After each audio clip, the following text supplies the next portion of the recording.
நமக்கு எப்பயுமே வீக்கெண்ட்ல தான் வொர்க் நெறையா இருக்கும். காலையில வந்து பார்த்தீங்கன்னா, சன்லைட்ல உட்காந்து ப்ராடக்ட் ஷூட்லாம் எடுத்துட்டு இருந்தேன். வெயில்ல உட்காந்து எடுக்கிறப்ப அந்த கிளாரிட்டி நல்லா வரும். அதனால அந்த வேலையெல்லாம் முடிச்சுட்டு, டக்குன்னு குளிச்சுட்டு ரெடி ஆயிட்டு நானும் ஜோவும் வெளிய கிளம்பிட்டு ஒரு சின்ன சின்ன வேலை இருந்தது. எனக்கு இந்த மாரி மிடி போடுறப்பலாம் வந்து பார்த்தீங்கன்னா, இப்படி சுத்தி விடுறதுக்கு ரொம்ப பிடிக்கும். உங்களுக்கு பிடிக்கும் அப்படின்னாலும் கமெண்ட்ல சொல்லுங்க. இதுக்கப்புறம் வந்து பார்த்தீங்கன்னா, ஜீவாவோட சிப்லிங்ஸ் எல்லாருமே வந்திருந்தாங்க. ஸோ நைட் ஷோ போலாம் அப்படின்ட்டு எல்லாம் பிளான் பண்ணிட்டு டக்குன்னு கிளம்பிட்டோம். எங்க வீட்டுக்கு பக்கத்துல இருக்க ஆஸ்கார் தியேட்டர் வந்து போயிருந்தோம்.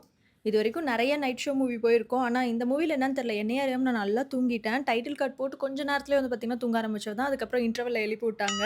ஆனா, மூவி நான் கொஞ்சம் கொஞ்சம் முழிச்சு பார்க்கும்போதெல்லாம் காமெடியா தான் இருந்தது. இதுக்கப்புறம் வந்து பார்த்தீங்கன்னா, ஸ்நாக் ஐட்டம்லாம் வாங்கலாம் அப்படின்னு பார்த்துட்டு இருந்தோம். அந்த டைம்ல என்னன்னு தெரியல. கொஞ்சம் தூக்கம் அப்படியே தெளிஞ்ச மாரி இருந்தது. ஃபுல்லா சாப்பிட்டு அகைன் தூங்க ஆரம்பிச்சது தான். நான் மோஸ்ட்லி இந்த மாரிலாம் பண்ணவே மாட்டேன். அன்னைக்கு டேல நான் ஏன் அப்படி இருந்தேன்னு எனக்கே தெரியல. நீங்க இந்த மாரிலாம் ஏதாவது எக்ஸ்பீரியன்ஸ் பண்ணியிருந்தாலும் கமெண்ட்ல வந்து சொல்லுங்க. இதுக்கப்புறம் படம்லாம் முடிச்சுட்டு நாங்களும் டக்குன்னு கிளம்பிட்டோம். ஆனா ரோட்ல யாருமே இல்ல. ஸ்ட்ரீட் டாக்ஸ் இருந்தது தான் கொஞ்சம் பயமா இருந்தது. கால கவ்விருமோன்னு.